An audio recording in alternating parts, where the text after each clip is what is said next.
The fitness community has a problem. 5 signs you need a parasite cleanse. Ashgard is a highly potent vegetable. What you are taking in is a very powerful medicine. With so many information and bad misinformation out there, it's really hard to know what is fact. A recent systematic review and meta-analysis published on intermittent fasting, where they found no significant differences between intermittent fasting protocols and non-intermittent fasting protocols. And what's fiction.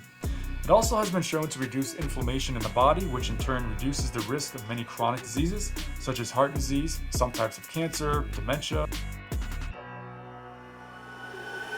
One of the most interesting questions I usually get from my colleagues is Y diet is better than X diet, or X training is better than Y training. Now I understand all of us are trying to look for hacks and easy ways to lose weight and be healthy. But we need to be very careful with fake promises, because even if it doesn't cause any physical problems, it might cause psychological problems because we will get disappointed because it will not work out. I want to start with a fitness fad, or more accurately, a diet fad. This one is a bit sentimental for me because it's very, very popular where I come from for religious reasons. And I really always felt like there was something wrong with this. I didn't know what it is, I couldn't put my fingers on it, but it just felt wrong. And this one is intermittent fasting. Now this one is very controversial and heavily polarized topic. One camp is all in the fasting hype train and claiming that it can cure anything and everything from diabetes to cancer. Literally takes cells that are turning into cancer and it gets rid of those. You are tapping into a healing state that you never knew was there. To even increasing testosterone by 1300%. Research shows it's going to make me stronger. More lean, 1300% increase in testosterone in men. Now this is quite impressive. This is more than any drugs you can ever take. But does it really hold any truth in the scientific literature? Surprisingly or not, it's actually the opposite.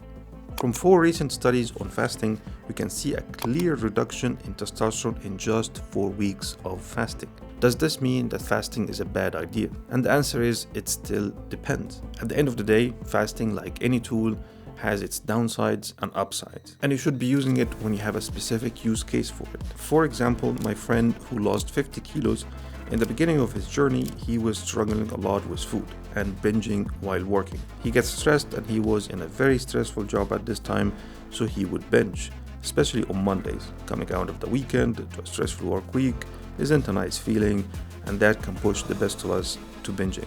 So he used fasting to help him avoid these stressful Mondays, and he used to just not eat on Mondays. So at the end of the day, you have to be your own judge. If it works for you, then by all means you should use it. But you have to be aware of the downsides as well. So this next one is a bit of a sad news for me. But first, I have a confession to make to you guys.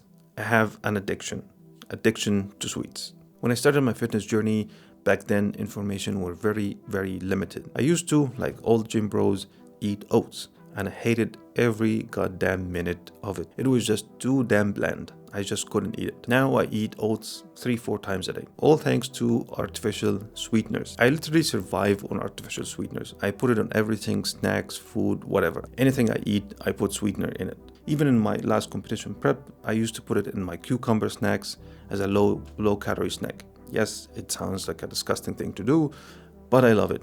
And don't judge me. I have an addiction. And please send help. Now this is the recent buzz everywhere, not just the fitness community, because the WHO said that sweeteners or artificial sweeteners are probably carcinogenic.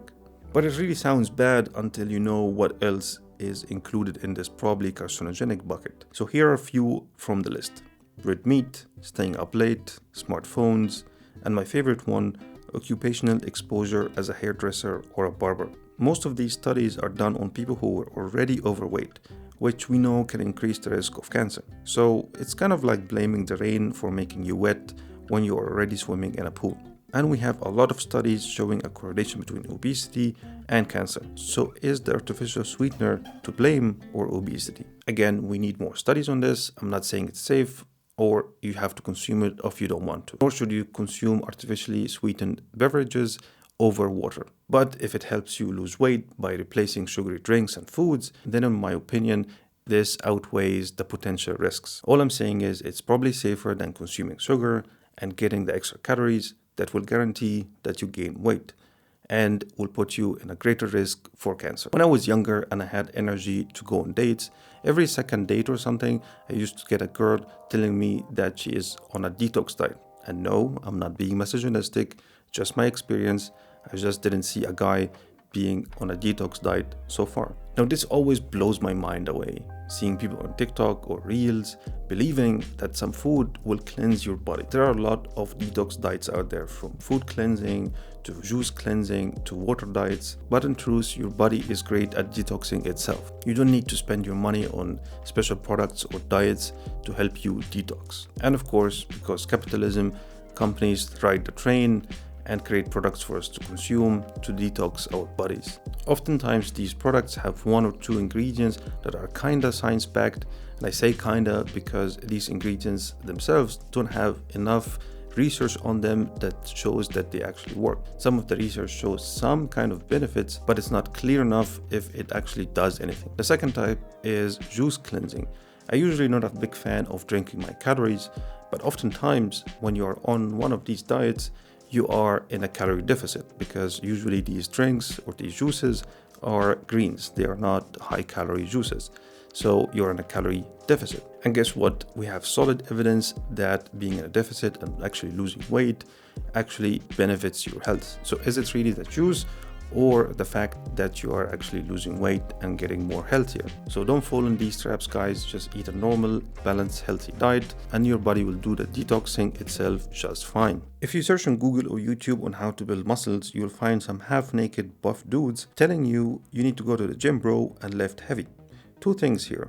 Are women bros too, or how does that work? Anyway, 2, do you really need to go to the gym to build muscles? In order to build muscles, you need 2 things: resistance training and some weekly progression. But many of us don't have access to the gym or just simply hate the gym, which I totally understand. According to this study here, they have shown that bodyweight training, like doing push-ups, squats, pull-ups, and so on, did the job just fine. Even though the study has limitations, it showed that the participants of the free weight group gained as much muscles as the weights group and their strengths were equal. Now they will not keep building muscles as long as weightlifting can allow you to build. But for your given goals and for health benefits, it should be more than enough. So if you don't want to go to the gym or you hate the gym, then doing bodyweight exercises can be a great alternative to improve your health. Just keep in mind that you still need to progress each week. So adding a pause or adding more sets or adding more reps is necessary to keep progressing each week. But nothing really beats weightlifting. If you have the time and space and you don't hate it, then I would recommend this above all else. And yes, I'm biased. I'm one of these half-naked buff dudes anyway, kind of. And I explained why weightlifting is super necessary in this video right here. Thanks a lot for watching. If you liked the video, like the video and subscribe if you haven't already. Until next time.